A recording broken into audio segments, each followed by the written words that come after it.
Hello, everyone, and welcome to today's Action Lab. To get things started, I'm going to turn it over to Ryan Martin, the Deputy Director for the Center for Best Practices at the National Governors Association. Ryan? Thanks, Jack. Welcome, everyone. Glad that you could join us today for our Action Lab on Youth Apprenticeship. Very excited to have everyone with us. I know this has been a long-term partnership that NGA has worked with a number of organizations to support. And so I wanted to, Jordan, if you can go to the next slide, just wanted to give you guys a quick overview, which I think you're familiar with. We've got the good old picture of the governors in front of the North Portico there at the White House back in 1908. So as you're familiar, NGA is an organization of the 55 governors of the states and territories, and the only sort of nonpartisan organization that helps governors address their policy needs and help them move their agendas forward. I can go to the next slide, Jordan. And many of you may have worked with NGA in different capacities before. So we provide a number of services to states, and we're divided. We've got about 50 people in the Center for Best Practices, and we're divided into a number of policy teams that you can see listed here. So if you have not worked with us in some of these other areas, definitely connect, reach out, get your state folks connected. We love to help serve and support them. I think, I joke that everyone in the organization is planning an event, writing a paper, and providing TA. So we're always doing events like this to facilitate the exchange of information, both virtually and in person. We're convening folks, we're bringing in experts, we're helping governors and their staff to identify what's next for them and help them find the expertise they need to get that done. We do a fair amount of research as well, put together reports, summaries, technical assistance for them so they know what other states are doing and how they can move the ball forward on the policy topic they're working on. And so you can see that, we have a number of groups that you may or may not have interacted with, including health, public safety, infrastructure, education, and of course our workforce development and economic policy team. And we're very excited to be supporting this work and look forward to talking more about that today. So the Workforce Development and Economic Policy team has been a great partner with the Partnership to Advance Youth Apprenticeship, and we'll be talking more about that as we go through this session. And a lot of great work done by that team and others in the organization as well, and other organizations to help move those youth forward so they can take advantage of opportunities and move to the workforce. So excited that over the next couple of days, you'll have the chance to learn more about the PIA partners, including the publication back in July of the State Policy Playbook to Advance Youth Apprenticeship, but also hear from some experts that I know have some great material for you that you'll be able to benefit and learn from their expertise as well. Next slide. And then, of course, one of our favorite things to do is highlight and learn from peers. So we're excited for you to be able to learn from a number of states, as you can see here on the map. So Washington, Montana, Arizona, Indiana, North Carolina, New York, and Vermont. So looking forward to hearing what they're doing in regard to youth apprenticeship and how they're using that in their workforce development policymaking. And so before I turn it over to partners at New America, just want to ask that you put your name, title, and organization into the chat box so we can get a good listing of who's here and what your role is. And that way you'll get a sense of who other colleagues are that are joining us as well today. So go ahead and do that now.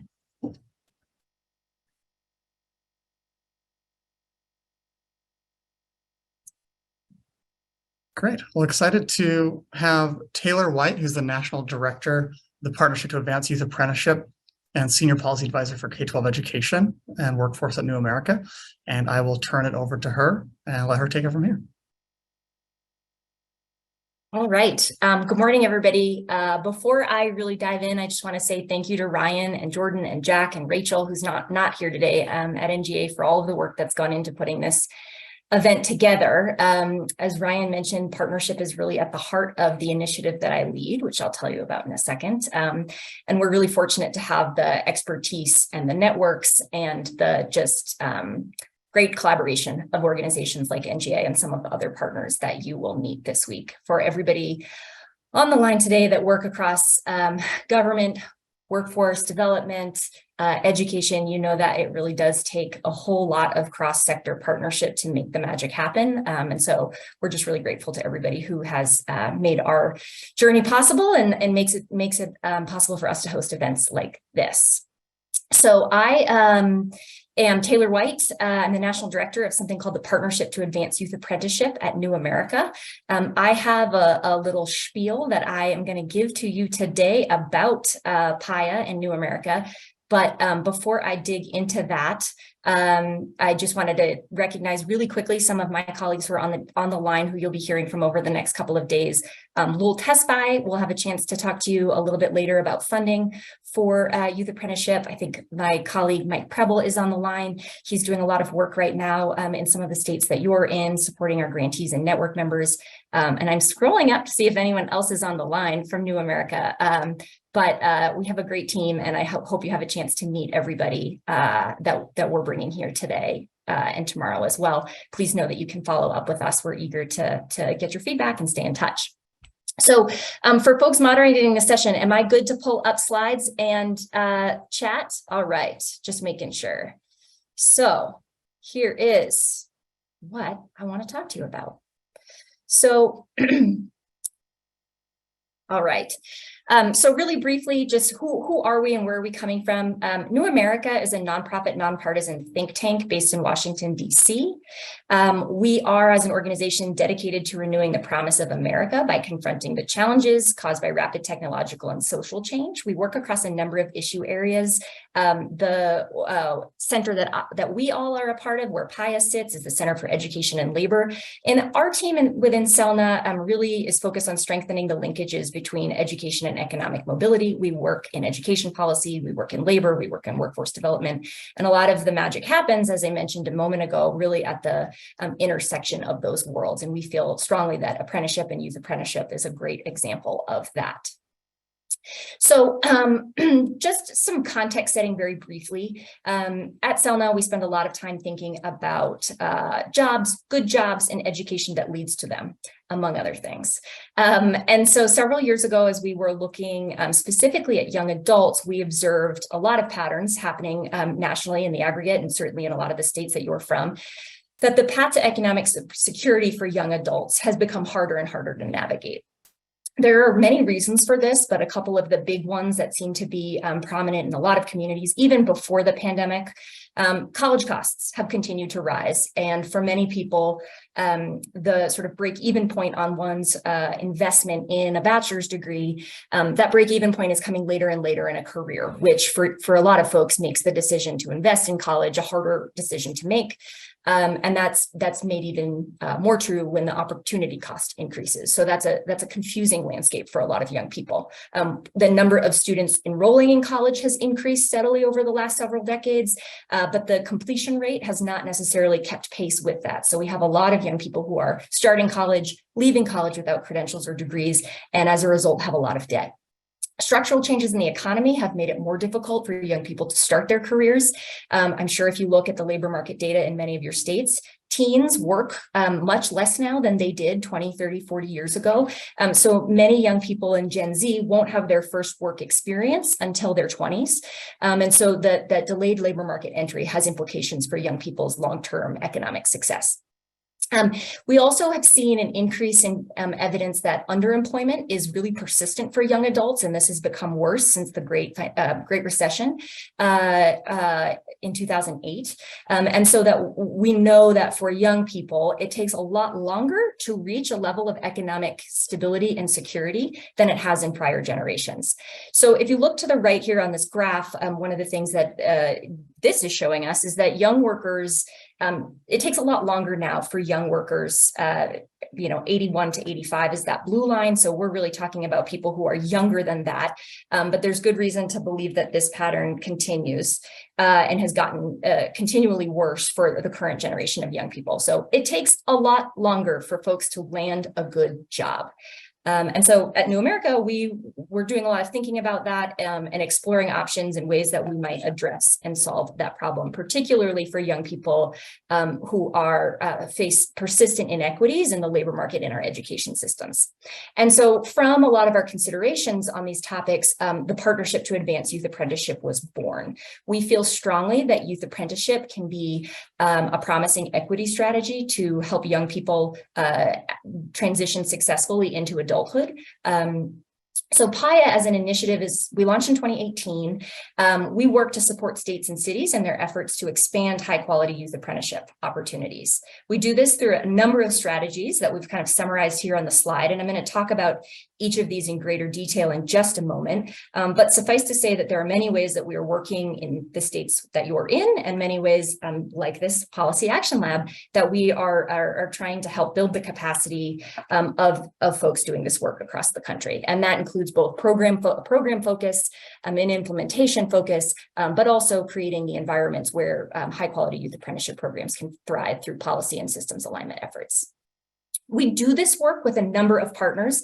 NGA is one, of course. We have worked with the Center for Best Practices since our inception in 2018. You will also this week hear from partners from JFF, from Charleston Regional Youth Apprenticeships, and I am coming to you today from the CareerWise Colorado Conference. So again, we're at New America. We lead this effort, but none of it would be possible without the collaboration of these partners. Okay, so what did we do first as a partnership? We tried to define youth apprenticeship. Many of you expressed in your applications for this a desire to better understand what youth apprenticeship is and how it can be defined in policy. There's no federal definition of youth apprenticeship right now, and some states have adopted their own definitions of youth apprenticeship. We can send you a blog post that lays out some of those definitions, but recognizing that there was a lot of sort of division in the field around this, one of PIA's first gestures was to create a national definition of youth apprenticeship. And I have it up here on the screen. We intentionally created this to include 4 core elements that sound very much like a registered apprenticeship model. So in our definition of youth apprenticeship, programs must provide paid on-the-job learning under the supervision of skilled employee mentors. Apprentices receive related classroom-based instruction, often through dual enrollment, starting while they're in high school. They're receive assessment on an ongoing basis against established skills and competency standards that are developed collaboratively between education partners and industry. And these programs culminate in a portable industry recognized credential and some amount of post-secondary credit. And we think this is really important to ensure that youth apprenticeship programs are expanding young people's options for the future and creating opportunities for them to earn credentials and degrees later in their lives that may be necessary for them to advance in their careers long term. So that definition and the set of principles that we developed undergird really all of the work that we do through PIA. We, as I mentioned, have a couple of work streams. A huge part of it where our national partners play an important role is our capacity building work. We work together to develop research and tools and expertise and experiences, I should say, to support implementation and expand people's understanding of what youth apprenticeship is and can be. All of these are publicly available online, and we're happy to share those resources with you after this session. We also have a network of, a group of grantees. We support 17 dynamic cross-sector partnerships across the country, each of them working to build, launch, and expand youth apprenticeship programs. Some of them are at the state level, some of them are hyper-local, but you'll see on this map, they work across a range of geographies and a range of industries too, I should say. Many of these are in healthcare, IT, finance, business operations, advanced manufacturing, education, the skilled trades, and so on and so forth. And it's been really interesting to see some of the industry partners step forward in occupations that are traditionally underrepresented in the registered apprenticeship system overall, but have expressed a lot of interest in accessing younger, more diverse pools of talent through youth apprenticeship. Finally, we have the PIA network. Many of the folks on this call participate, or folks in your states participate in the PIA network. This is really just a virtual learning collaborative that we convene to connect and support about 45 partnerships across the United States who are doing different kinds of, leading different kinds of initiatives around youth apprenticeship. So just a couple of things that I will say to highlight progress to date before handing this back over and cutting myself off. But we've really seen a lot of programmatic innovation in the 4 years that we've been leading PIA. The PIA definition and principles have provided a really useful foundation to create more coherence in the field. Still a lot of question about the differences between pre-apprenticeship and youth apprenticeship and registered apprenticeship, but we're doing our darndest to create clarity where we can, and also to extract some of the efficiency creating and best practices that we see around the country to help programs start up. We've seen over the last 4 years increased investment in youth apprenticeship from the U.S. Department of Labor, the Youth Apprenticeship Readiness Grants, the ABA grants that were recently made to a number of states and regions. We also have increasing interest from the U.S. Department of Education to support career-connected learning, and through some of their research investments as well to figure out ways to embed different education programs within work-based learning and apprenticeship models. We've seen a lot of local districts, local agencies, and state agencies using some of the stimulus and infrastructure funding to support apprenticeship. And we've also seen an uptick in interest from philanthropy and employers themselves in investing in these programs. I would point you to some of the recent activity in New York City, where a number of financial institutions have committed to hiring thousands of youth apprentices from the city school system. It's a really interesting initiative. Finally, we've seen some promising policy activity at the federal and state level. Secretary Walsh's Advisory Committee on Apprenticeship convenes a youth subcommittee specifically focused on how young people can be better supported through apprenticeship across the country. And we've also seen some interesting innovation and policies in a number of states. A handful of them are here. Some of them are on the line, and we'll hear from them this week. But we are tracking closely some of this activity at the state level as well, and working to better understand what it looks like for states to create both enabling environments for youth apprenticeship to thrive, but also to develop policy to specifically support programs, program intermediaries, and the employers and young people who move through them. So that's it from me. I will just say again in closing, a huge thank you to NGA for putting together the agenda this week. This is a really exciting opportunity for us to engage with each of you and your states and to learn more about what you're up to, and also to figure out how we can be better supportive of the different kinds of work that you are leading and trying to advance in your states and regions. So thank you for being here. For all the states on the line, thank you to NGA for putting it together. To our partners and my colleagues on the line, just appreciate your time and your expertise, and we're looking forward to learning with you today.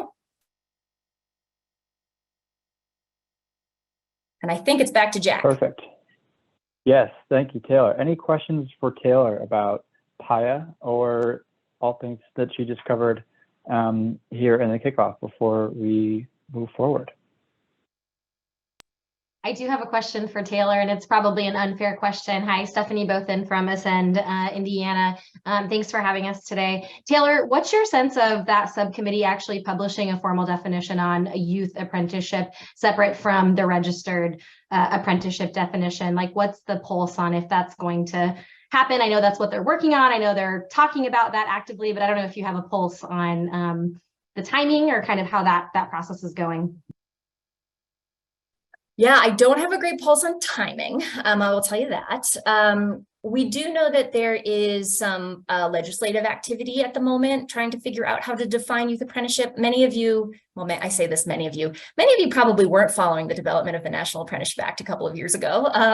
But those of us in DC were, and provided a lot of input and guidance and feedback on early drafts. That piece of legislation, and Lowell may know more about the specifics of it, so I'll kick it to you if there are questions on that.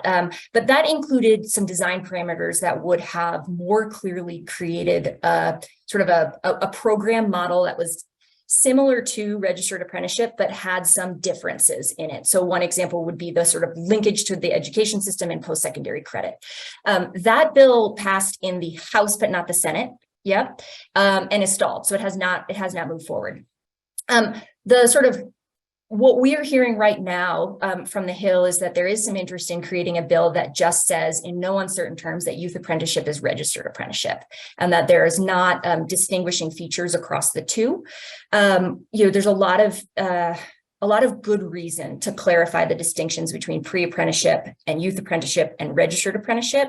And I think people are right to raise concerns that having three separate definitions just further muddies the water, particularly for employers who are looking for simplicity, right? So Washington State, who's on the line here, the Apprenticeship Council there came out with a set of youth apprenticeship standards within the registered model. They said you've got to meet all the same standards, you've got to register them like everybody else, but here are some ways that you can create flexibility within that model to accommodate teen learners who are enrolled in high schools. Virginia has taken a similar tact. Tennessee, there are a number of places that have done that for simplicity's sake. And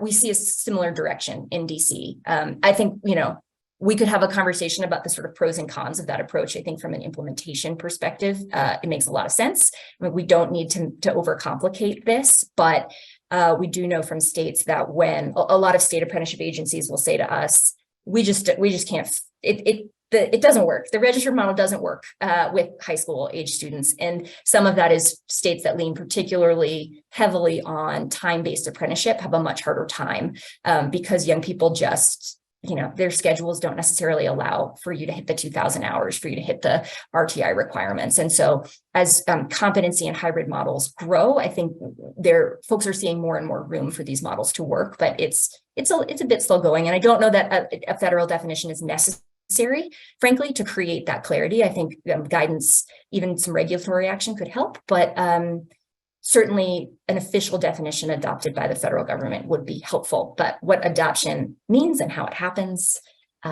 remains to be seen. Lowell, anything to add to that? I know you've been working on this stuff too.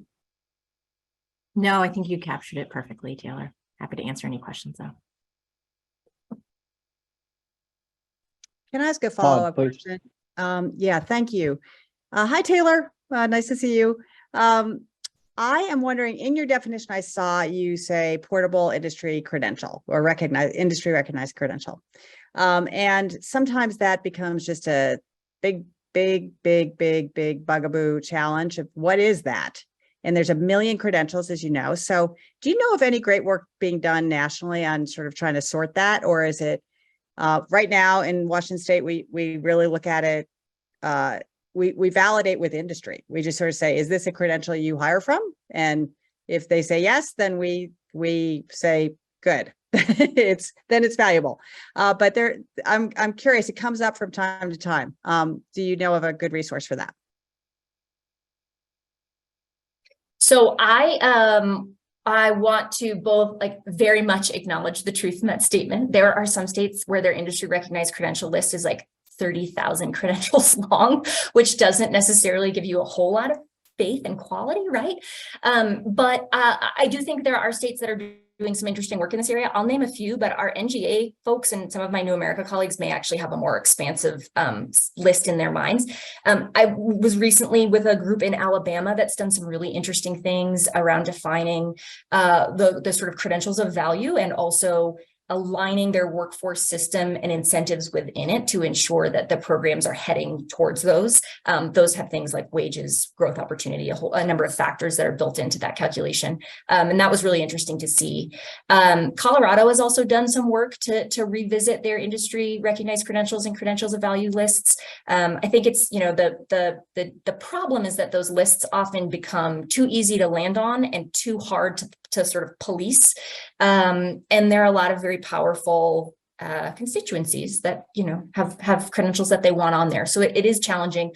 I think we feel that there are occupational selection can play a part in it too, understanding what the occupation you're targeting is and what reasonable credentials might be for obtaining work in that field. Sometimes there's a mismatch there that can create problems. But Maud, it's a great question. We did not specify it in our definition. We didn't feel like it was our place. We're trying to create frameworks and infrastructure that states and regions can use. But a lot of that definitional work, you're right, has to happen at the state level. But I would kick it to other folks if you've got other better, cool examples that you might throw out. Or even other states on the line that have really great ideas.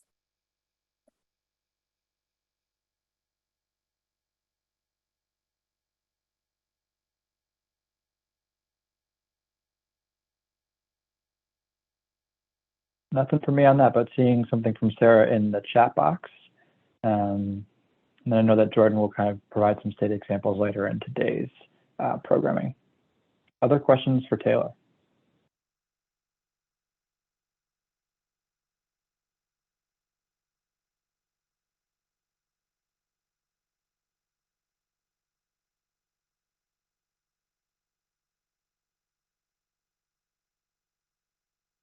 Okay, hearing none, we will go ahead and move into our next session. Thank you so much, Taylor. And hello, everyone. I don't think I've introduced myself yet. My name is Jack Porter. I'm a senior policy analyst on NGA's Workforce Development and Economic Policy team. We really appreciate you all being here today and are excited for this next conversation between two experts with different perspectives on today's topic. And so joining us for this discussion on the role of youth apprenticeship in today's workforce development policy landscape are Deborah Kobus and Andrea DeSantis. Deborah is the interim vice president in the Center for Apprenticeship and Work-Based Learning at JFF, which is a national partner in the Partnership to Advance Youth Apprenticeship, as you all know. And last month, Deborah served as a witness for a hearing on youth apprenticeship before Congress's Small Business Committee. And so I'm thrilled that we'll be discussing some of the same issues today as was laid out in her compelling testimony last month. Alongside Deborah, we have Andrea DeSantis, who is a policy advisor in the office of North Carolina Governor Roy Cooper. Andrea and her team are leading the way on the issue of youth apprenticeship and have multiple ongoing initiatives that are relevant for today's discussion. And so I'm glad that Andrea is here to offer her insight on youth apprenticeship policymaking in North Carolina. And again, as we get started here, please feel free to drop any questions into the chat box as we move through the conversation. And we do have time set aside for Q&A with this panel as well. So please, again, just do use the raise hand feature if you would like to unmute yourself and ask a question of one of the panelists. So with that, Deborah, I'd like to start with you here, and hopefully was hoping you could pick up a little bit on the sentiment that Taylor concluded on with her slides on the growing momentum for youth apprenticeship model nationally, and offer your perspective on where the youth apprenticeship model fits into the work-based learning ecosystem and workforce development system more broadly. Absolutely. And you'll hear in the background, I got stuck in the airport, so apologies for occasional announcements you'll all hear in the background. But that's a great question. And I think Taylor really laid out, a lot of the reason and the need for youth apprenticeship in the country. And just to sort of contextualize it, I think there's a broad growing momentum for work-based learning, not just for youth apprenticeship across the country. And you're starting to see both at the state and the federal level, this continuum of work-based learning opportunities that are starting to spread.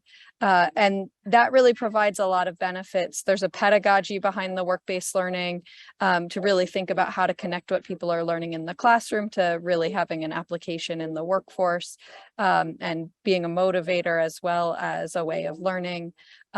There's a technical knowledge that can be gained through companies and through, workplace experiences that you're not going to get in the classroom, that real current relevance in the industry.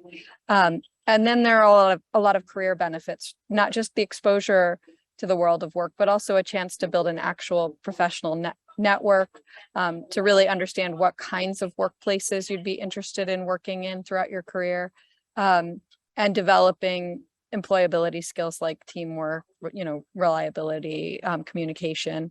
And alongside all of that, one of the things that's really important about youth apprenticeship is that it provides the wages that people need to actually have the time to participate in these. Even at the high school level, a lot of kids have to work a job outside of school to help with their family income. And so if you're creating these, unpaid internships and other work-based learning experiences that aren't tied to a direct wage, it's locking a lot of people out of that opportunity. So to your question right now, there's been momentum in this whole area, but the labor market is really providing this opportunity to expand youth apprenticeships because you have a lot of companies that have labor shortages and that are looking for that opportunity to bring in new talent.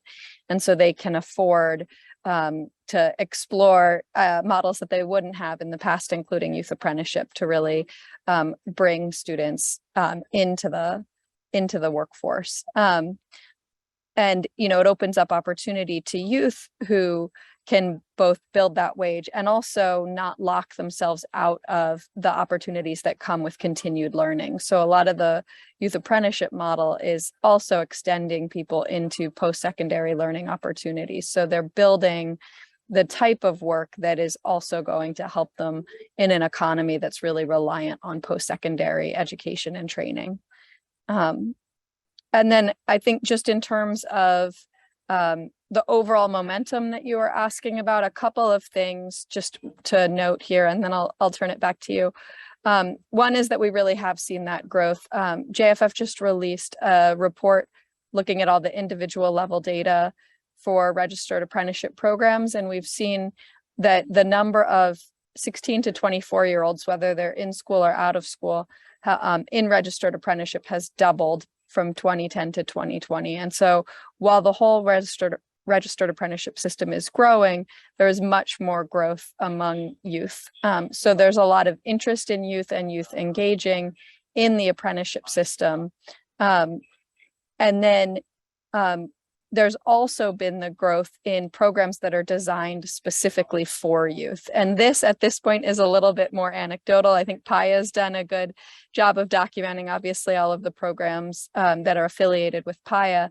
But what we measured and looked at in terms of youth apprentices is really youth engaged in any kind of registered apprenticeship program. So it's also important to note that we're seeing this design and investment at the federal level and at the state level in programs that are really specifically targeted for youth, often for in-school youth, and are really designed around those needs as well. And the value is really clear for young people in this. Again, looking at all registered apprenticeship programs that youth are enrolled in, not just ones targeted towards them, youth apprentices are earning an average of $31 an hour, which is about $18 an hour more than the average wage for that population overall. And so the benefits of youth apprenticeship are really clear. The next step is really making sure that those benefits can extend, across the youth population, because right now they're more heavily concentrated in men and in white apprentices. So I'll pause there. That was a long answer to your short question. No, not at all. We certainly appreciate you making it work and joining us from the airport. But Andrea, I'd love to turn to you now, and hopefully you could share with the group where the youth apprenticeship model fits into your workforce development strategy in North Carolina. Sure, happy to, and thanks so much for having me here today.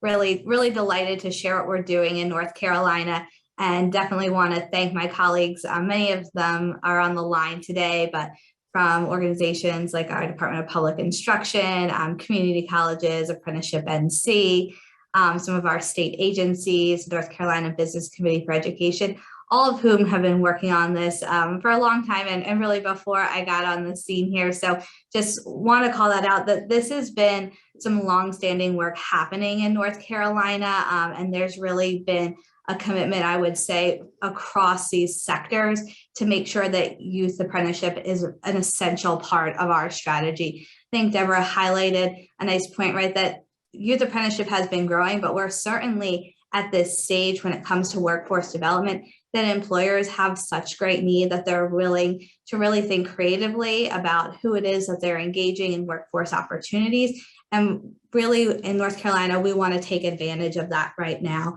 And so we're at a place where we see sectors growing in IT, manufacturing, healthcare, clean energy. We have growing demand in our caregiving sectors.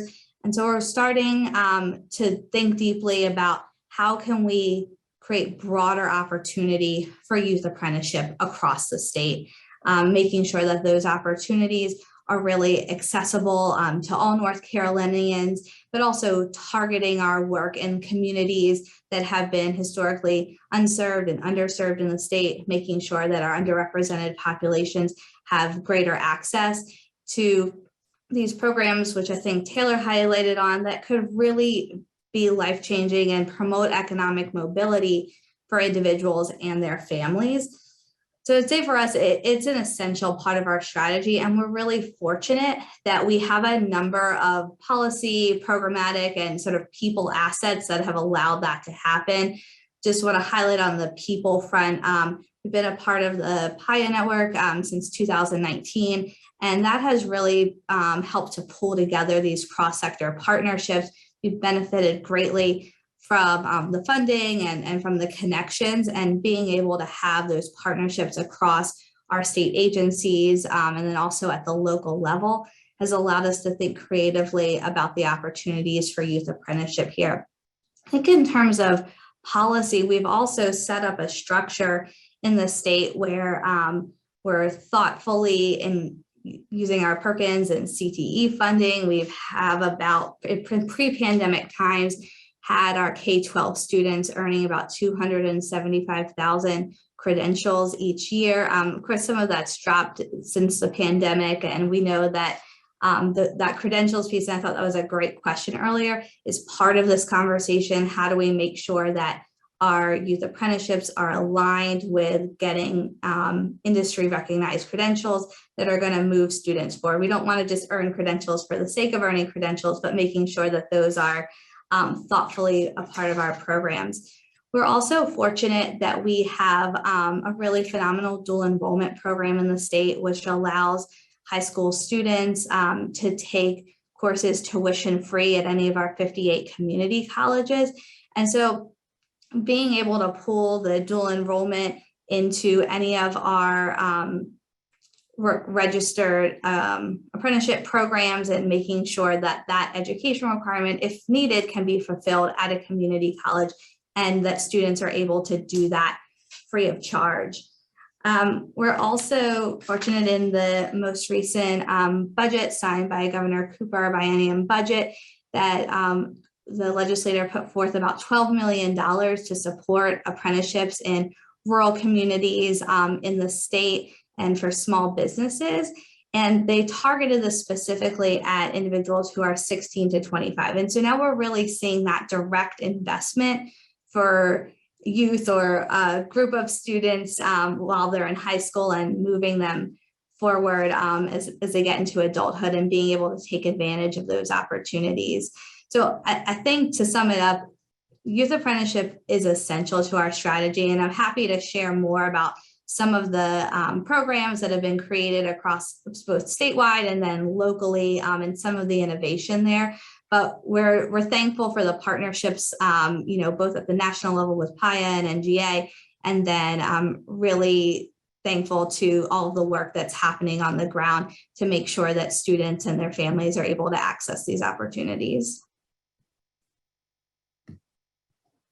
Perfect. Thank you. And I'm hoping now you can pick up a little bit specifically on the role that youth apprenticeship will play in North Carolina for your efforts to implement the infrastructure package, the CHIPS and Science Act, and the Inflation Reduction Act. Knowing that this is a work in progress, I would just love to hear. I know that we've been working together a little bit on some of these things, so I'd love for you to share with the group how you're viewing that. Yeah, well, thank you. Work in progress is definitely a great way to describe it. And we are just really at this pivotal moment, this historic moment that we have all of this federal funding coming down, and fortunate to have really fantastic team here at the state in our Department of Transportation, Department of Environmental Quality, that's thinking through how we're going to make these investments and ensure that workforce and youth apprenticeship are an essential part of that strategy. And so before I dive into what we're doing right now in that space, I do want to just briefly highlight the Clean Energy Youth Apprenticeship, a pre-apprenticeship program that was started in 2021. And I think that will give folks on the line just some insight of where we're starting from in North Carolina, and really using this program as an opportunity to think about where we want to go. So the summer of 2021, with support from funding from our state energy office and partnerships with the Department of Public Instruction, North Carolina A&T University, and Halifax Community College, one of our local 58 community colleges, and then the North Carolina Business Committee for Education, which is a business-led nonprofit that's run out of the governor's office. And we're fortunate to have Caroline Sullivan on the line today, who's their executive director. But everyone came together and said, okay, we have this opportunity here in North Carolina. We're already thinking about clean energy. We know that this is a large part of the governor's platform, and Governor Cooper has really been a champion for clean energy and thinking about what that looks like for our economy in the state. And what could we do here for students, and particularly students who have been historically underserved and not engaged in clean energy jobs? what could we do to engage them in this work and create some sort of workforce development program. And so with the leadership of folks from those organizations that I mentioned, created a summer pre-apprenticeship for high school students in solar installation. So these students participated in an 8-week program, was entirely paid. So they earned 6 credentials during that program. They had about 80 hours of classroom-based learning, and then about 40 hours of hands-on learning with multiple employers in the state who were coming on site, bringing them on site, doing job tours, and students then were getting that hands-on experience of what it would be like to be a solar installer. During this time, it was really important for us to, one, think about how we're actually going to engage students from a community in this work. And so it wasn't just about the curriculum and the opportunities there, but it's also about really bringing together the community. And so through connection with the local school district there, they helped to recruit students, and we've modeled this as a cohort program. So how are we going to get students of color? How are we going to get young women into a program, which I think someone highlighted earlier, like youth apprenticeship still remains largely white and male. What are we going to do to bring these folks in? So setting this up as a cohort model allowed us to recruit a majority of students of color. About half of the program was women. We also paid $15 wages for both their seat time and their work with employers, and then provided wraparound services like transportation, food costs, and really wanted to eliminate any of those opportunity costs that came up earlier so that students could make the choice to participate in this and not have to forgo working a paid job, whether it's in retail or hospitality, food service.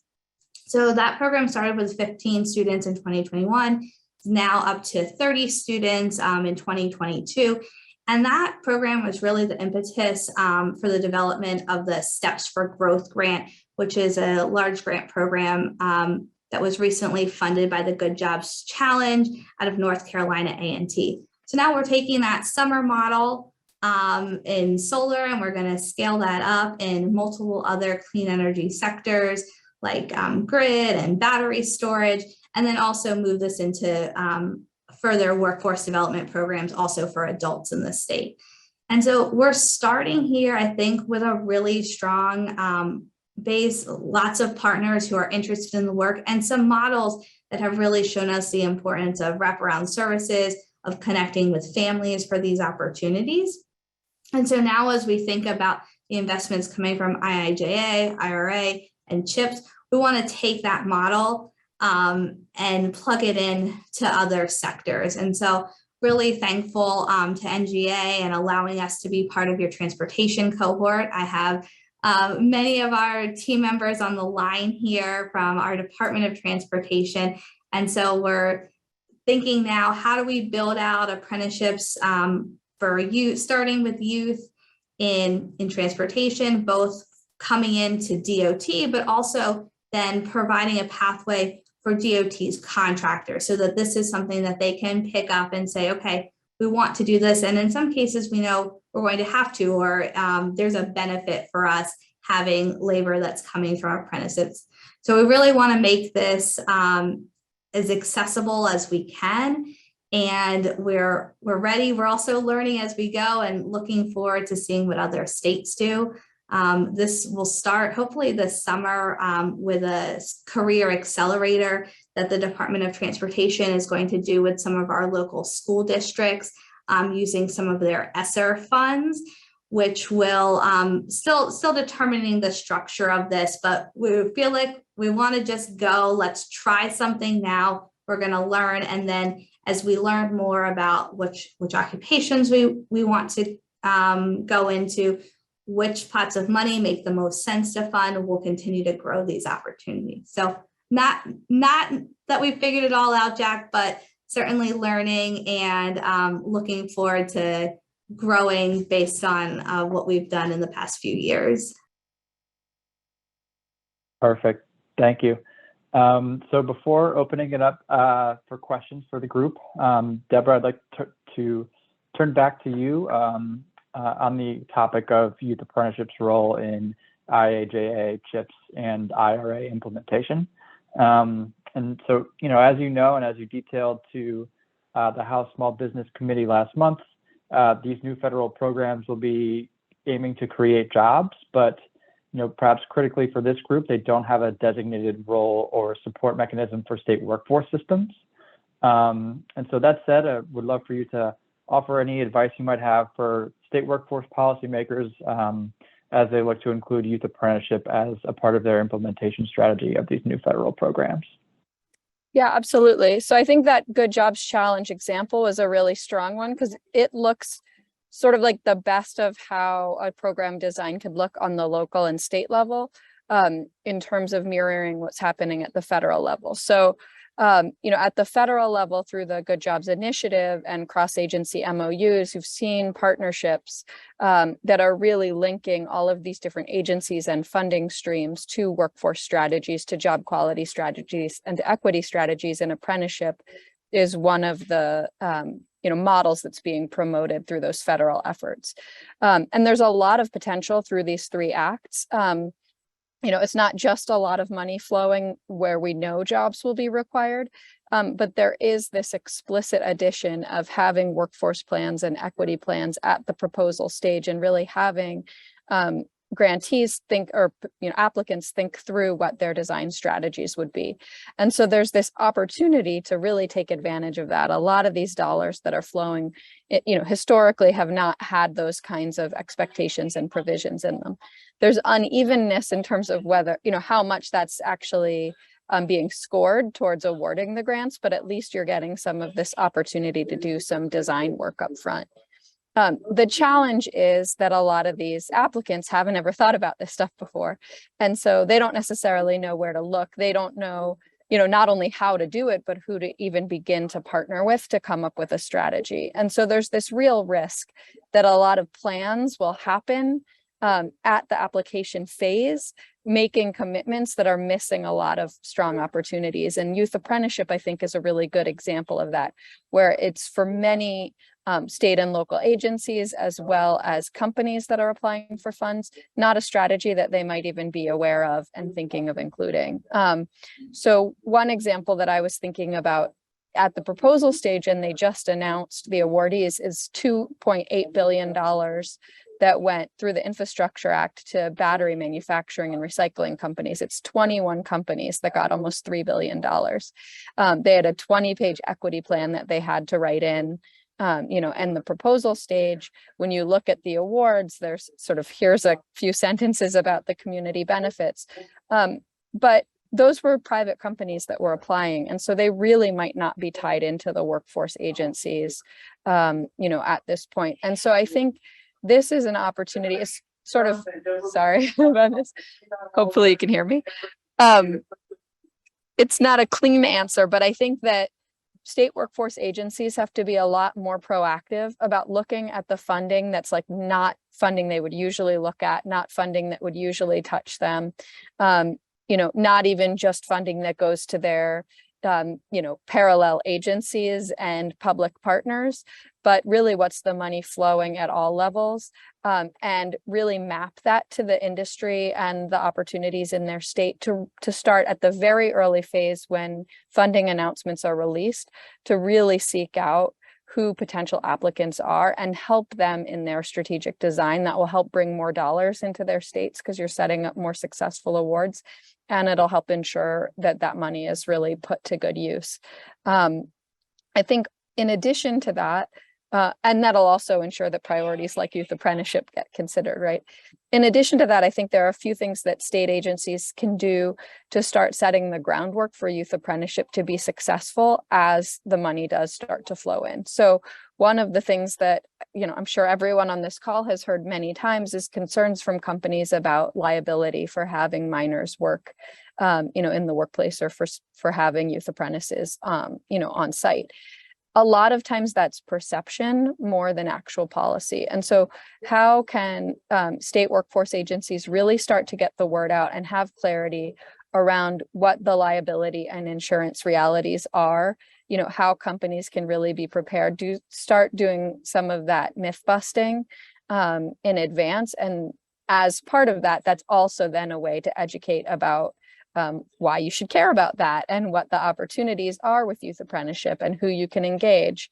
The other thing is to start really working with state educational agencies to update the educational policies that would need to be in place, because you can get all these dollars in line, and if you still have really strict seat time requirements, and other constraints on scheduling, if you're really still only funding YA through CTE programming and not core academic programming, you're really missing a lot of opportunity to reach a lot of high schools and to reach a lot of students with youth apprenticeship. And so I think there's sort of foundational preparation that can be happening so that when the dollars do come, it's an easier partnership to build. Even if it was something that wasn't written into an original design, it can be incorporated in a timely way into plans.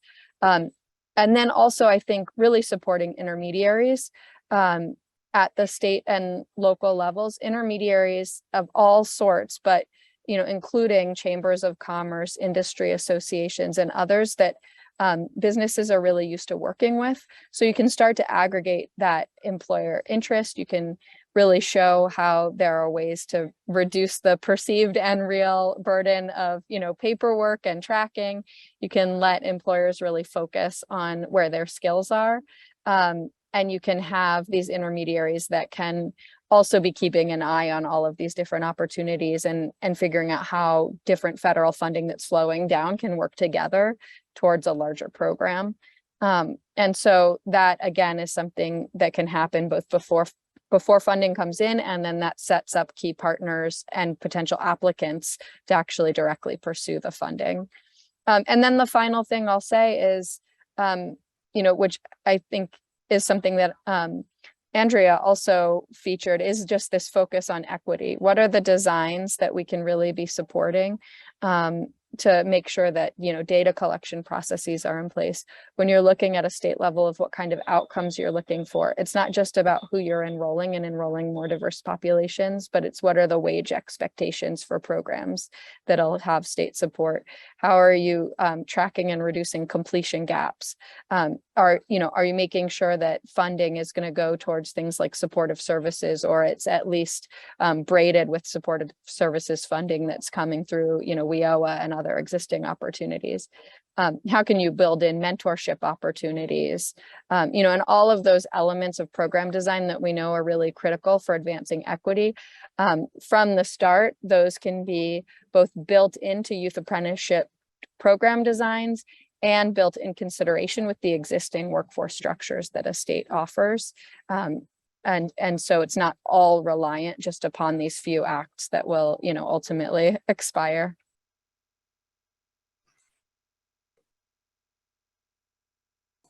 Andrea, I see you've unmuted. Please go ahead. Oh, yeah. No, I'd love to comment on something that Deborah said, because it came up yesterday. So we were really fortunate that yesterday, the governor's office, our Department of Commerce, Department of Transportation, Department of Environmental Quality, and North Carolina A&T hosted a clean energy workforce summit that engaged about 100 different folks across state agencies, education agencies, nonprofits, and then the bulk of those who attended were employers. And apprenticeship continued to come up, the need for connection with K-12. But this piece around myth busting around what K-12 students, what high school students are allowed to do was heard loud and clear. And we're really fortunate in the state in 2019 passed some legislation that does allow for our students to enter into work in these occupations. But part of it is still perceived. What is it that our high school students are allowed to do? And so we recognize we have some work to do in that space. We're fortunate that we have a really strong state workforce board, and I have Annie Izad on the line, who's the director of our NC Works Commission. But we're already starting to think in that space, what does the communication need to look like between our workforce boards, our K-12, our high schools, and employers, because they're all interfacing with each other. And I think we have some great examples where funding is getting braided nicely and those connections are being made. But we want to make sure that everybody has an understanding of what are the opportunities in the state when it comes to, the existing policy, and then what are the funding sources. And that's something that we're still working through, but definitely really appreciated Deborah's comments, and really feels in line with both what we heard from employers and what we know needs to happen for us to successfully utilize these funds. Perfect, thank you. So to get to a question that's in the chat box from Kimberly, she's wondering if either of you have models or training or best practices in applying for the grants that are coming down the pike. And she agrees that many who are writing the grants don't know the how, and so we'd love to hear any thoughts on that for best practices on applying for these funds that are coming. I don't know that I have a clean answer. I think that it's a program from my perspective, it's largely a program design challenge. A lot of the folks that are going to be applying for proposals have proposal writing experience, right? And particularly with the agencies that they're applying through. So if they're going for DOT money, it's probably, an department, a municipality or a state department of transportation that's used to writing the application to DOT. It's this new component that really is that, how do you develop a workforce strategy? Questions that they're asking are, what community partners are you going to be working with? How are you going to recognize collective bargaining? And, all of these very specific design questions. And so I think that it really is this matter of actually having, that how, but having a design in response to fill in, and then, really actually having the same way that often historically we get these sort of lighter commitments from employers, really making sure that when you're building that how, you're having a real commitment and an understanding among all of those partners what would be expected of them, if the grant is actually awarded. So it's not just, we'll work with these community colleges, but the community colleges know, how many potential workers they're expected to produce, or how they'd be upskilling incumbent workers, or, what new curriculum would still need to be developed, and really getting into some of the specifics, because it will be new partnerships. And so there's still going to be a lot of trust building that's needed in parallel to the delivery, and having, as much clarity as possible on the expectations will help with that. I don't know that I have much to add, and I appreciate the question, because I think that we'll benefit from hearing what other folks are thinking here. Just that as much as you can get into place those conversations and those relationships early on, I think that's, in the case of the Steps for Growth grant, what really allowed us to be successful was that those folks had already been partnering for the past year. They had those connections, they had that trust. And so we're continuing to think about that in our work. But, we also hear loud and clear from our folks, especially at the local level, that just capacity to apply for funding is a challenge. And so I'll say, from where I sit, we're hearing that and continuing to think about how it is that we can support locals, whether it's local workforce boards, counties, in the work that they want to do if they see themselves as the lead applicant. So moving target for us, and really appreciate Deborah's thoughts, and we'll take those back with us. But I think one piece I would just share is creating those partnerships and connections early on. Thank y'all. Seeing Stephanie has her hand raised, please. Yeah, thanks so much. And thanks for sharing more information. I'm curious about, Andrea, earlier you mentioned something around $12 million, and you talked a little bit about engaging small business or mid-sized business and apprenticeship. And so we're thinking a lot in Indiana about what are the ways that we can we want business to see this as a talent strategy. So we don't, we want them to pay wages. We want that to be a core part, but we do know, to your point around liability and some others, there are ways that states can invest in things that make it easier for our businesses to get involved in this, particularly our small and medium-sized businesses. So I was wondering, maybe Andrea, you can speak to what you were talking about earlier in a bit more depth around how is that working for employers? Like, how is that benefit being delivered? Or if that's not what you guys are doing, that's totally fine too. I'm curious if Deborah or others have thoughts on, like, how do we continue to push into the business community and provide those whatever supports we can to make sure that other folks are plugging in and to be able to really scale this work going forward. Thank you. Great question. And happy to drop some of the materials for this particular grant program in the chat. So as mentioned, this was in the biennium budget signed by the governor, and it was $12 million directed at building out apprenticeship opportunities for 16 to 25-year-olds and targeting small businesses. And so the way that the statute defined this was small businesses, employers that have under 500 employees, which also sounds like a lot, and maybe it's more into that medium-sized business that we're talking about, and in our tier 1 and tier 2 counties, so counties that are economically distressed. And what the Apprenticeship NC, our state apprenticeship agency that's housed in our community college system, what they decided to do was provide a benefit, so up to $2,000 to employers to support with onboarding and training for the individual, and then up to 50% of the wages for new apprentices. So $15 for non-high school students, and then $14 for high school students. And continuing that support, it runs for 2 years. And what we're doing, I think, in terms of getting that out to employers, so Apprenticeship NC has terrific connections with a lot of employers in the state already. So connecting with those employers that we've worked with before.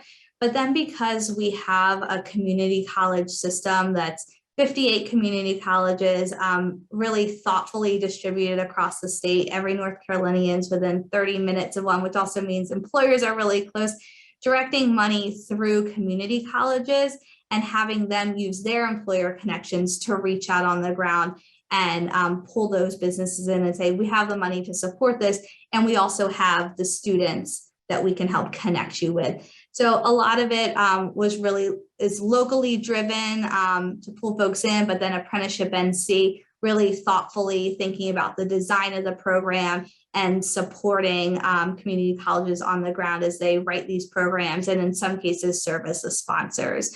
But happy to drop some information in the chat, and I don't know that we have an update, but maybe folks on the line from Apprenticeship NC, they might know how much money we've expended already. I know that when it first rolled out this spring, it was going quickly, which I think speaks to the earlier comments around the excitement and the enthusiasm of employers to try something new. So I'd love to build on that. I think you said a couple of really key things that both sort of hit on the theme of just simplifying apprenticeship for small businesses and also making it more affordable. And, everything you started with on the wages was really impressive and a great leadership, example for the rest of the country. And I was going to start by responding to that, but I realized that when part of my answer, it's not just about the fact that money is available, it's that it's actually really hard to find the money for small businesses. And so, often a lot of funding sources won't support wages. With WIOA, it is easier to support, a higher reimbursement wage for on-the-job training for small businesses. So the funding is there, but really simplifying where money exists, how to access it, how to braid it, what the different funding sources can be used for is one of the, I think, key barriers to small businesses, because apprenticeship is expensive, right? Let's be frank, youth apprenticeship is a much more expensive training model than a lot of other models out there. It's worth the investment. It pays off both for the businesses and the students more than a lot of other training models do, but there is that upfront cost barrier. And so really streamlining that and tapping into a lot of the incentive funds that are out there to help small businesses and others really launch apprenticeship programs will be really helpful. The other thing in thinking about community colleges, but just getting back to the role that intermediaries can play, is really simplifying the role of what a small business has to do. They need to host the apprentices. They need to provide them meaningful work experiences and clear supervision and mentorship to help them really learn the skills that they're being expected to do in the workplace. Everything else that you can remove from them makes it easier to engage. And so intermediaries can take up a lot of the other responsibilities to really focus employers on that.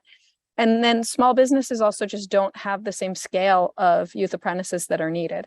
And so it's a lot of work if you have to design an entire youth apprenticeship program for 2 youth apprentices.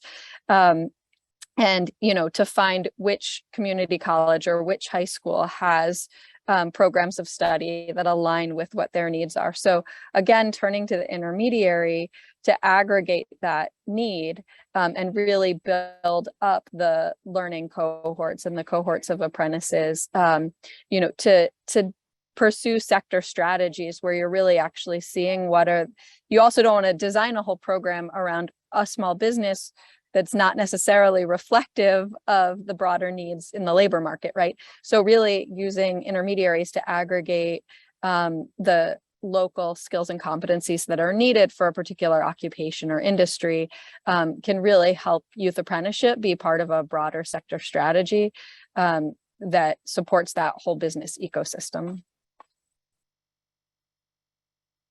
Perfect. Thank you. I think we have time for one more question. Anthony in Indiana, please.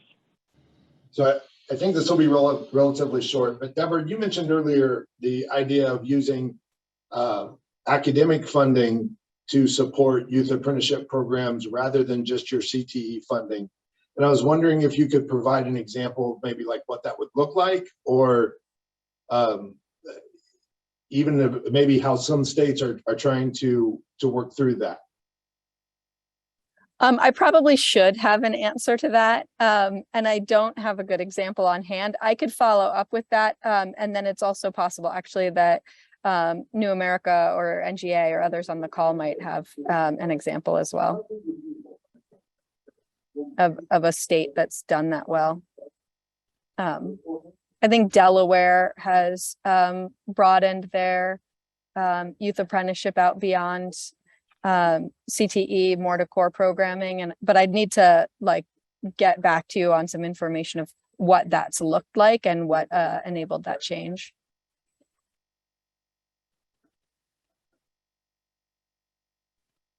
Definitely happy to follow up on that. Okay. Well, Deborah, Andrea, thank you very much for joining us today and for your insight. Hello, everyone, and welcome back. Thank you for a very productive and engaging first hour. I'm glad that our next session here will build on some of what we were discussing during the last panel. So without any further ado, I'll turn it over to Lowell Tesfaye of New America, who will talk through different funding mechanisms available to states for youth apprenticeship. Please take it away, Lowell. Great. I think I could safely say good afternoon, everyone. It's really great to see all of you in today's meeting, and thanks for your engagement thus far. I am pleased to talk to you a little bit about some of the sources of funding that can be leveraged to support youth apprenticeship development and expansion efforts. I suspect you all are familiar with most of them, but I hope that there's some helpful information and some helpful dialogue that follows the presentation. So I'll go ahead and share my screen with you.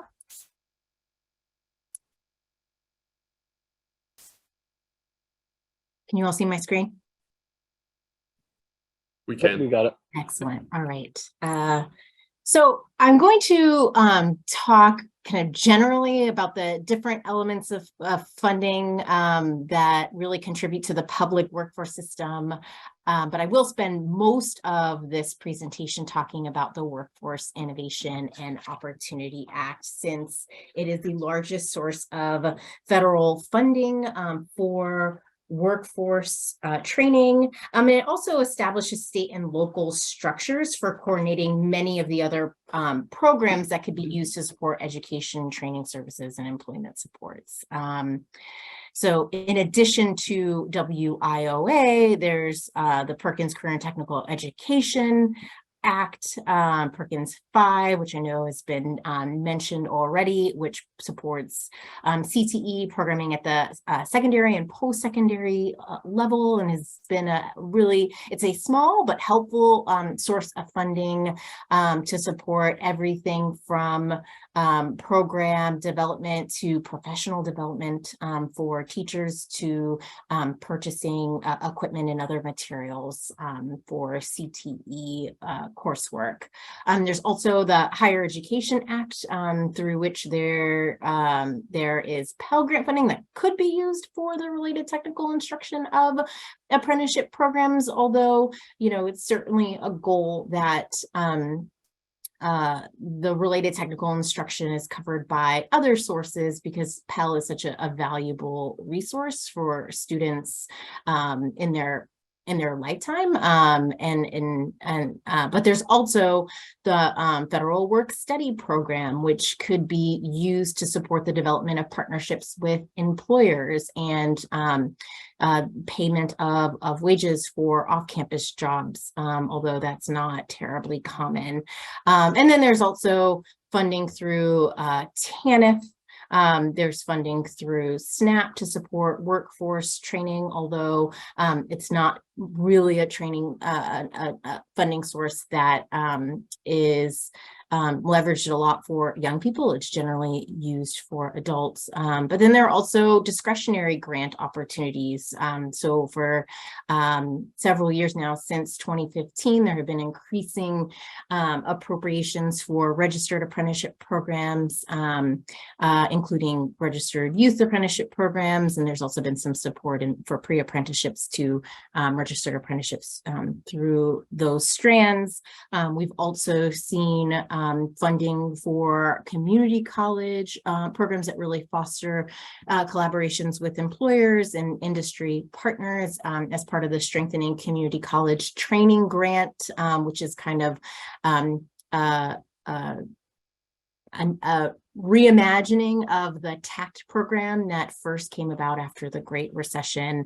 And then Deborah mentioned earlier some of the more recent federal programs that have been funding the CHIPS and Science Act and the Inflation Reduction Act, which includes some really clear incentives for registered apprenticeship programs, which present a real opportunity to lend support for youth apprenticeship efforts. So just wanted to quickly highlight, you know, what the funding has looked like over the last couple of years for some of the key programs that I mentioned. So over here, you could see the programs under Title I of WIOA covering adult employment and training activities, youth activities, and dislocated worker activities. I'll narrow in on the youth program for most of today's discussion, which hovers around 900 million annually, although as you can see, this administration has proposed an increase, a small increase in this budget period for FY 2023. Not quite sure what's going to happen. We're currently under a continuing resolution until December 16th, at which point our lame duck Congress can decide to pass a new budget, or perhaps more likely kind of kick the can into the next legislative cycle by passing another continuing resolution. But there is interest, at least at the administration level, to increase funding for some of the key workforce programs, not just under WIOA, but under Perkins and registered apprenticeship programs, as well as those strengthening community college and training grants that I had previously mentioned that have been funded over the last few years. So WIOA, I will mostly be talking about Title I and again, the youth programs under Title I, but there are technically 6 programs across 4 titles that WIOA really encourages alignment across and co-enrollment in programs. Those other programs are the adult education and family literacy programs under Title II, which is focused on supporting basic skills training for eligible adults ages 16 and older who have barriers to employment, and this includes English language learners. There's also the Wagner-Peiser program under Title III, which is meant to connect employers to workers and workers to employers. And then there's the vocational rehabilitation programs, VR programs under Title IV, which are meant to provide counseling and medical services and job training to individuals with disabilities. WIOA just generally operates as a federal, state, and local partnership with counties delivering workforce services directly to local residents via WIOA's workforce development boards and through a network of American Job Centers, also known as one-stop centers. And as you all probably know, there's really an emphasis on individuals with barriers to employment serving them. And there's a pretty long list of who that covers, but just want to highlight low-income individuals, individuals with disability, youth who are in or who have aged out of the foster care system, as well as English learners are all considered individuals with barriers to employment. So they're really supposed to be prioritized in the service delivery. So I think it's important to talk a little bit about how the funding is distributed. And again, I'm going to focus on youth funding. It goes from the U.S. Department of Labor down to states via formula. And then at the state level, a governor can elect to reserve up to 15% for their own discretionary use. The rest is distributed within the state via a formula. At least 70% of that is kind of very clearly defined, but up to 30% of the remaining funds that are not used for a set aside can be used through a discretionary formula that takes into consideration whether there's an excess of youth in poverty or where there's significant unemployment. So there's a little bit of flexibility there. But generally speaking, once this funding is distributed within the state, boards are required to contract funds to local providers through a competitive process. And unlike some of the other programs under Title I of WIOA, there are no state matching requirements for youth Title I programs.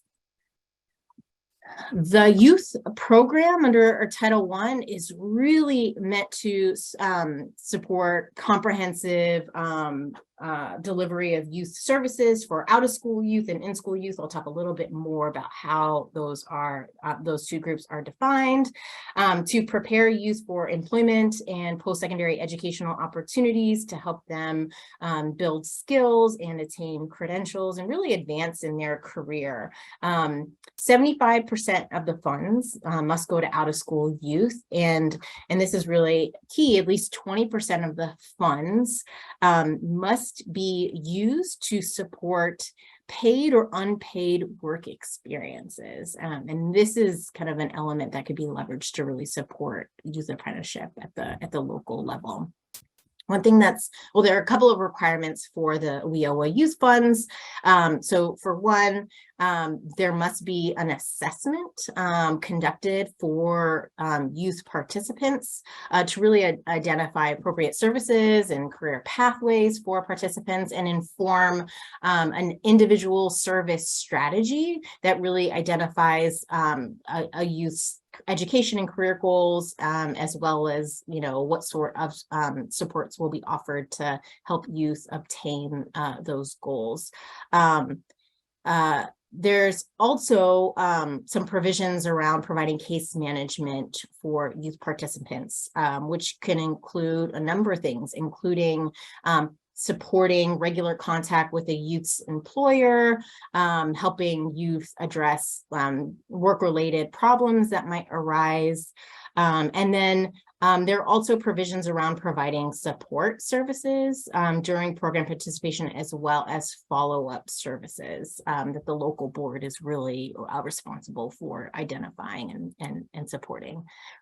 I said I was going to talk a little bit about who is in school and who is out of school.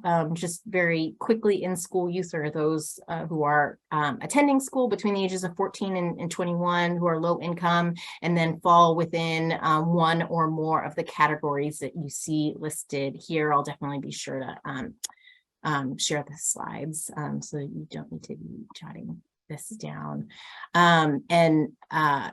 But as I mentioned, a majority of the funding under the WIOA Youth Program has to go to out-of-school youth. So that's youth between the ages of 16 and 24 who are not attending school and who fall under one or more of these categories. Now, there's a process for seeking an exemption, but the focus on out-of-school youth under WIOA, which was passed in 2014, was really intentional because there are very few funding streams that specifically go towards that population, which is indeed a population with barriers to employment. So there are a number of required activities for WIOA youth funds. I'm not going to go through every one of these because I want to leave time for questions. I just wanted to note that there are 14 different services or program elements that must be available in each local area and that need to be included in a participant's plan as appropriate. The first one listed here is support services, and you know, we are constantly hearing from the communities that we work with through PIA that they'd love to know how to support some of the wraparound services that youth need in order to participate and persist in and then complete youth apprenticeship programs, and support services are really key. I'll talk a little bit more about funding for related technical instruction and on-the-job training, but some of the specific types of services that are called out in WIOA and that can be supported through WIOA youth funds is assistance with transportation, which we know can be a huge barrier for high school youth trying to get to a job site and also to college, where they might be taking a portion of their related technical instruction.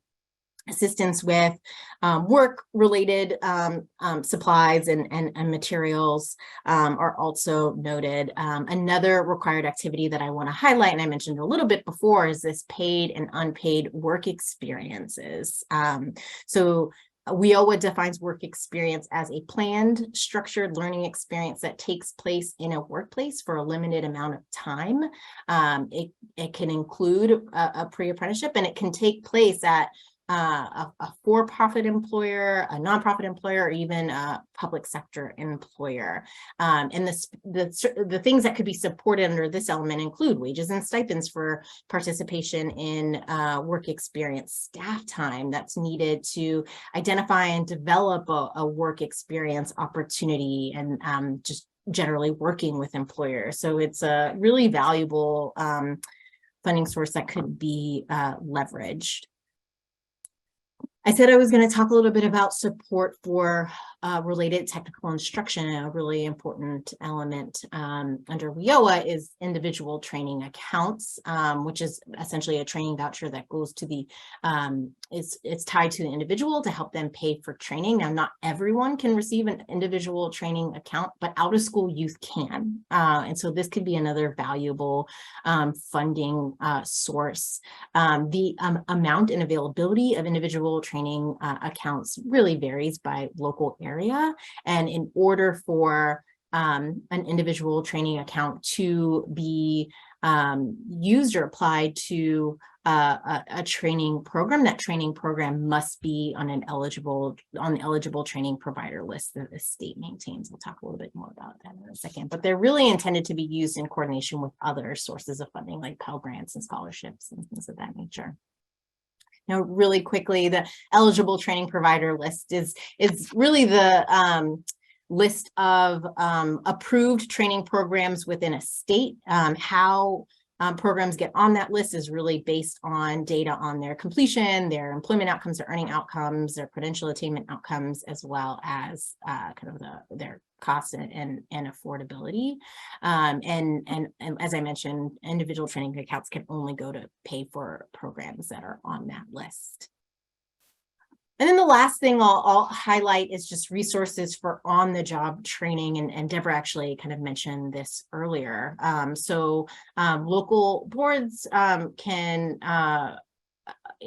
enter into contracts for on-the-job training that go towards helping pay for wages of new employees during training. Generally speaking, there's up to 50% reimbursement rate, but a governor or a local board can actually offer a reimbursement rate of up to 75% of wages if they take into consideration things like the number of participants with barriers to employment, employer size, with a real focus on small employers that we know traditionally face challenges in standing up and operating on the job training, and there are other factors that could make it possible to offer a 75% wage reimbursement. And these on-the-job training contracts can go to a variety of employers, nonprofit, for-profit, as well as in the public sector, and can be a real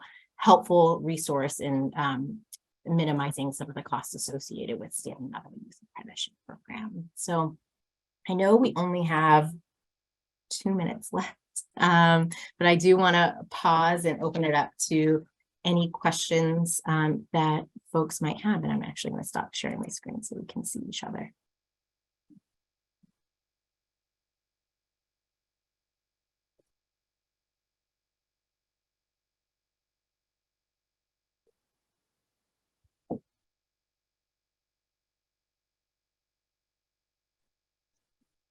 I have a quick question for you.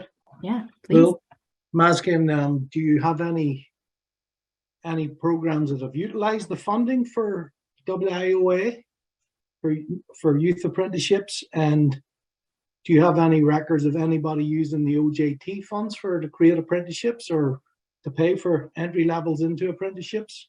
Yeah, and I don't know if like our friends at JFF are still on the line and have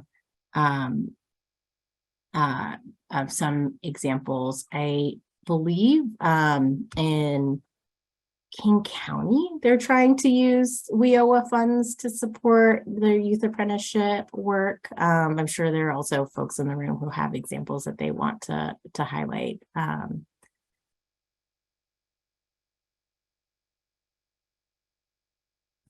Yeah, I have a question. So we've got a county, this is Caroline from North Carolina. One of our rural counties uses the funding to pay for a WIOA counselor to work in the school system during the summer and connect, but they're connecting students that are at risk of dropout. So I'm wondering, is there any way you can either get a waiver or do something? Because it seems like it would be a whole lot easier and more impactful to target the kids who are getting ready to drop out. Because this is a great story. I mean, the kid ends up working at the IT department. He was getting ready to, drop out. He was flunking everything. He started to do better in school, and now he's at NC State University in IT. So it's they're still in school for a little while. Is there any way you can work on having it more than 25%? Yeah, so a youth who is at risk would still be considered an in-school youth. There is a waiver process, and it's been some time since I went to the U.S. Department of Labor's website to see how many people have actually requested a waiver around the breakdown of WIOA youth funds. But in the early years of WIOA implementation, it was actually fairly common that people were requesting a waiver. I don't know now how common that is. And yes, you're right. Like WIOA is a valuable funding resource. It's kind of tricky because in-school youth, even at-risk youth, just have more resources available through, you know, ESSA funding, and out-of-school youth, you know, really, out-of-school youth can also be served under Title II of WIOA, adult ed, but the Title I resource is, you know, one of the few available for this population, but you know, there are waiver provisions in place. Yeah, well, if anybody has any information on that, or you know, the process, that would be great, because yeah, I hear you about the other funding, but there's nothing to pay them, you know. And so what's transformative when we run some programs like this, where even if the kids are in school, if you're paying them, they're going to go to school. You know, yeah, not pay to go to school, you know, but have, you know, work in the IT department or work in the facilities department. I think there are a lot of ways that, you know, that could be super impactful to students. Mm-hmm. Thank you for your question.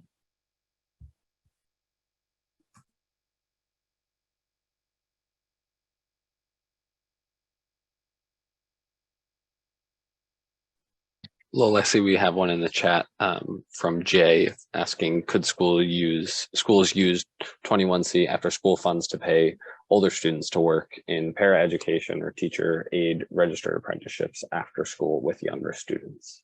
And are you referring to ESSA or? It's a different program under education. It's the Nita Lowry after school Okay. program. That's a great question. That's not a program I'm familiar with. I don't know if someone else on the line is. It's an idea that we're toying with, and I just am sort of wondering if anyone else has done it this way. Crickets.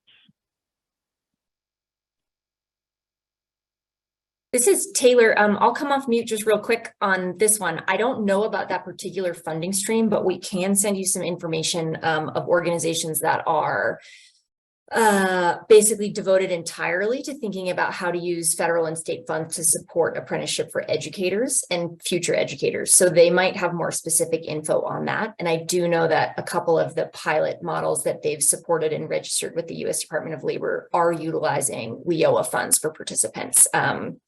That is, most of those programs are targeting adult learners, not youth, high school enrolled youth.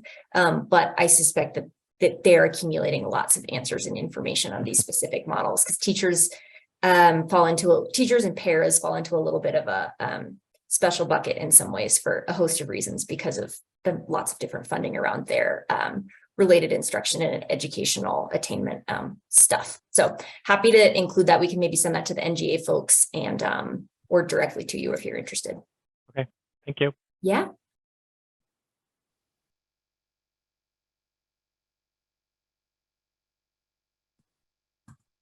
All right. Well, thank you, everyone. All right. Thank you so much, Lowell.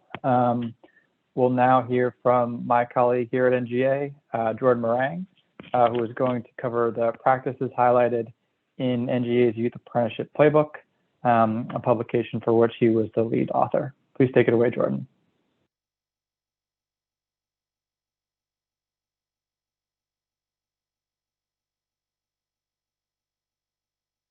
There's the unmute. Hello all. I hope you can hear me and see my screen with the presentation up. If no, please start waving your hands. So really the basis for a lot of this conversation when it comes to governors and states comes off of this State Policy Playbook to Advance Youth Apprenticeship, which was developed with New America and the Partnership to Advance Youth Apprenticeship under PIA, which was published in July of 2022. This playbook expands off previous NGA youth apprenticeship publications, including a publication called How Governors Can Scale High Quality Youth Apprenticeship, which was published in January of 2020, that highlighted Colorado, Kentucky, Maryland, North Carolina governors and how they've developed and expanded youth apprenticeship in their state. So that was kind of a baseline tool. Also published an assessment tool for engaging employers and industries. So this one comes in a line of NGA's thoughts and kind of best practices on how governors, specifically states in general, can support youth apprenticeship and provide opportunities for those in these programs. So the State Policy Playbook, again, comes off of a bunch of the PIA work with New America and NGA. Youth apprenticeship, as we've already discussed right here, is increasingly seen as an important workforce development tool and an opportunity for students to develop skills necessary for both post-secondary and workforce success. Throughout the US, youth apprenticeship programs are cropping up and growing, as evidenced by PIA, and also the number of statements of interest, frankly, that we've received just for this action lab. But unfortunately, as we've discussed, many of the states have a policy landscape that doesn't necessarily promote youth apprenticeship and might, in fact, stunt the development or growth of youth apprenticeship programs. So the goal of this publication was to really help states understand the policy levers and how they can promote youth apprenticeship. And it offers 8 policy buckets ranging from, very basic visions and definitions into reducing barriers for employers to get involved. So these 8 policy areas provide governors and states at any point of the youth apprenticeship journey insights for development or systems improvement. As New America experts have reminded us throughout this process, there are states doing some wonderful and impressive work, but including some of you in this room, but no state has it perfect. So always something to improve upon, especially as Jack pointed out, with an influx of funding going towards apprenticeship and these other programs. So as a result, this playbook runs a gamut of topics, as you can see here. So I'm just going to quickly run through each of these buckets, highlight the data bucket a little bit more, because in our time tomorrow, we're going to have an opportunity to break out and have some deeper conversations on some of these buckets. But if one or any of these piques your interest, please feel free to send them in the chat. We'll have a couple of minutes to discuss them in more depth, should you have a question.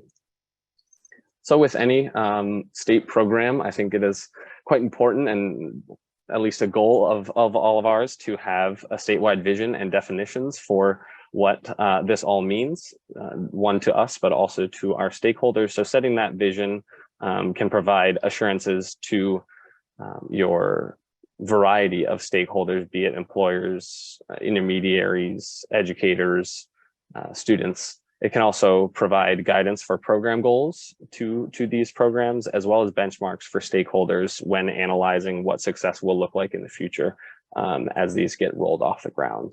And then in partnership with that is establishing definitions with the PIA principles. Fortunately, New America has walked through them because they're certainly much more deeply involved and have a wonderful understanding of these 5 principles, but would encourage you all to, when looking at definitions, how to kind of talk about this with your stakeholders, how to create these definitions that are responsive, looking up those New America resources, because they are really wonderful resources as you get going in creating these definitions.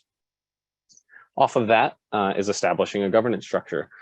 We've seen in the research for this paper, this can happen through a variety of means, be it legislation, executive order, which I know we have a couple in the room that have gone through that way, or an administrative policy to take up youth apprenticeship within their structure. And then clarifying the role of the governance body, I think, is quite important as we looked into youth apprenticeship across states, proving that the governing body can be a convener and administrator of youth apprenticeship, especially important, a technical assistance provider to employers, to school systems, showing that there is kind of a lead agency on youth apprenticeship that folks can go to if there is issue.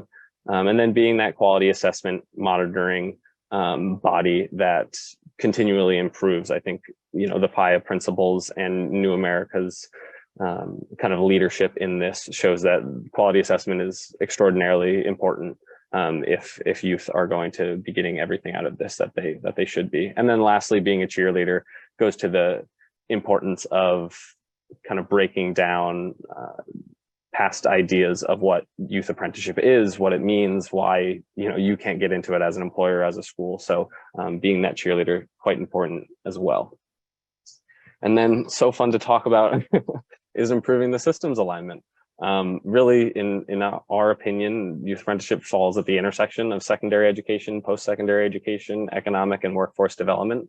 So if in my opinion, any topic requires this system alignment, it is youth apprenticeship because of where it falls. And it really begins with articulating a career readiness continuum. We've seen this 50 different ways in 50 different states, but the three large buckets that we've seen throughout are that career awareness, exploration, and preparation, and showing where youth apprenticeship falls in your career readiness continuum, showing students and parents that youth apprenticeship is a part of this learning educational experience, whether they're going into post-secondary or the workforce. Another aspect is promoting smooth transitions. We've talked about this already, but credit for workplace learning, credit that matters, credit that isn't just for credit's sake, and then also credit transferability from high school to post-secondary. And the last thing under this one is updating those educational requirements. JFF talked to this, so I will not go into it, but definitely an important thing as you're getting started to allow for these programs to develop and grow when the opportunity is there. Using data to inform one, program development, but also improvement and expansion. P20 through workforce data, having data along this career readiness spectrum that we just talked about is really important, because every part of this matters in the success of programs, in the success of a youth apprenticeship program. So creating these partnerships to ensure that you have the data you need when creating the governance structure, when creating a youth apprenticeship program, quite important. Collecting and sharing, I'll let the Youth Apprenticeship Data Framework by New America speak to this a lot more, but the way they do it is bucketed out into partnership data, pathways data, and participant data, and it really allows for states to have all the information they might need to, one, improve a program, but also address issues within them. And that goes to the developing an accountability framework, which includes having reporting expectations, anticipating these program outcomes, and then moving towards accountability when these program outcomes are not met. And I think it really goes back to data obviously informs many of the other policies that are discussed in this paper because of that kind of iterative process that it can provide. And then lastly, I'll move to engaging employers and reducing barriers to employer participation. Understanding that engaging employers is, of course, extraordinarily important in any workforce program, but as we've discussed, employers might have some cold feet or want to dip a toe in youth apprenticeship before jumping in. So ensuring that you're working with employers as you begin to align programs with current workforce needs, with future workforce needs, developing that common language, discussing what pre-apprenticeship means, what youth apprenticeship means, and what registered apprenticeship means, and what each of them means to them as an organization. Promoting engagement in program development. Again, you don't want to be creating a program just for one small employer, but rather maybe being able to scale what they're saying into a larger industry. So celebrating these successes, utilizing them as a voice, as North Carolina talked about their government's Workforce Development Board, and then ensuring that employer engagement is regular and substantive and not just for discussion's sake. And then the last bucket before the funding part of it is reducing barriers to employment participation. JFF talked in detail about establishing or funding an intermediary, so these employers do not have to do some of these things that make it a little more challenging for them to dive in. Modernizing regulations, occupational health and safety standards. States have addressed that as a way of allowing certain industries that might not have been able to get into youth apprenticeships to be able to create programs that are still safe, absolutely, but also a little bit more responsive to the current industry standards. Included in that is exceptions for student learners. We've seen this in multiple states, and happy to share some examples. It's in the playbook as well. And then one kind of piece of this pie is providing financial incentives in all of our discussions with New America, ensuring that financial incentives are a piece of the pie when talking with employers. They should not be the whole pie because, can be hit or miss, but certainly do want to address some of those stickier issues such as liability insurance, those wage subsidies, training reimbursements. And then Lowell talked about it in depth, so I will not go into the federal funding side of it, but I think North Carolina's discussion of having state funding can show employers, intermediaries, students, parents that the state is bought into this as a workforce development educational tool. So in the playbook, it really does highlight the importance of providing federal funding, providing continual funding rather than kind of stopgap grant programs. So I will stop there. I understand we are almost at 4 and do want to provide Jack the opportunity to take us into tomorrow. With that all said, I would love it if you were to, I think we would all like it if you were to take a look at the State Policy Playbook, pick out what might be impactful for your state, and let us know how we can kind of work with you to ensure that your state is becoming responsive to the youth apprenticeship landscape. So I will stop there. If you have any questions, please log them in the chat. But Jack, I'll toss it over to you for our transfer to tomorrow. Thank you, Jordan. Questions for Jordan? Hey, this is Elizabeth from North Carolina. Selfishly, some of the things that Lowell went over and in the presentation that we just had, I could really use them in my work life. I just wondered how soon we might be able to get a copy of these PowerPoints. Like, I'm literally working on this stuff now, like yesterday, today, tomorrow, Friday. It's always wonderful. Elizabeth, I've already emailed you. Oh. Thank you. I'm like over here freaking out going, I've been trying to get slides on this stuff. Like, and it was like in front of me today. I was like, yes, thank you. Sorry to be pushy, but I'm like stoked because this is the work that we're working on. Thank you. And yeah, we can make sure that by the end of tomorrow, we'll have all presentations and information out to you all. But I appreciate that, Elizabeth. I'm glad that the topics were useful.